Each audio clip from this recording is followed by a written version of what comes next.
بسم اللہ الرحمن الرحیم نحمدہ ونصلی علی رسولہ الکریم۔ 1 منٹ کا مدرسہ، سبق نمبر 63 الحمدللہ سبق نمبر 63 ہے، اور ہر سبق میں 5 چیزوں کا تذکرہ ہوتا ہے: ترجمہ نماز، ایک سنت، ایک کبیرہ گناہ کے نقصانات، طاعت اور عبادت کے فوائد۔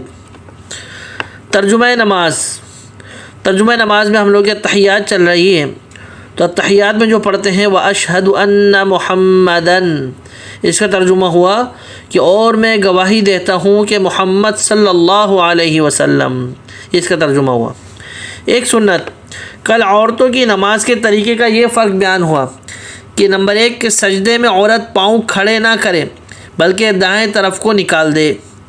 دوسری سنت کہ خوب سمٹ کر اور دب کر سجدہ کرے، پیٹ دونوں رانوں سے اور باہیں یعنی بازو دونوں پہلوؤں سے ملا دے، یہ ذکر کی گئی تھی۔ اور آج کا سبق سنت نمبر 3 کہ کوہنیوں کو زمین پر رکھ دے، یعنی جب عورت سجدہ کرے گی تو سجدے کی حالت میں عورت اپنی کوہنیوں کو زمین پر رکھے رہے گی، ہاتھوں کو کوہنیوں کو اٹھائے گی نہیں بلکہ کوہنیاں زمین پہ رکھے رہے گی، یہ عورت کے نماز کا طریقہ ہے۔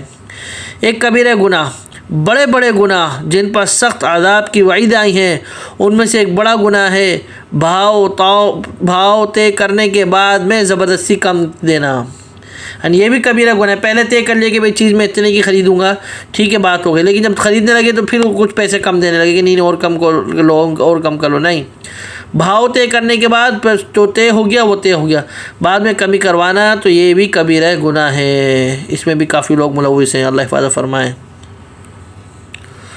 گناہ کے نقصانات۔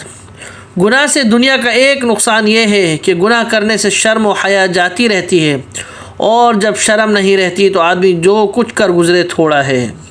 گناہ کا نقصان یہ بھی ہے کہ شرم و حیا ختم ہو جاتی ہے، اللہ حفاظت فرمائے، اللہ گناہوں سے حفاظت فرمائے۔ طاعت و عبادت کے فوائد۔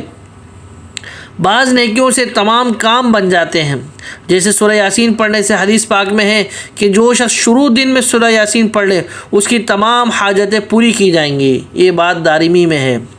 آج ہر شخص کہتا ہے کہ ہمارے کام ہوتے نہیں، میرے کام پھنس جاتے ہیں، میرے مسئلے مسائل کا شکار ہوں، پریشانیاں ہیں، تو آپ صلی اللہ علیہ وسلم کی حدیث مبارکہ پر عمل کیجیے کہ فجر کی نماز پڑھنے کے بعد شروع دن میں سورہ یاسین پڑھ لیجیے، تو پورے دن کے کام اللہ پاک بنا دیں گے، آپ کے سارے مسائل کو حل کر دیں گے، پریشانیوں کو دور کر دیں گے، حاجتوں کو پورا کر دیں گے۔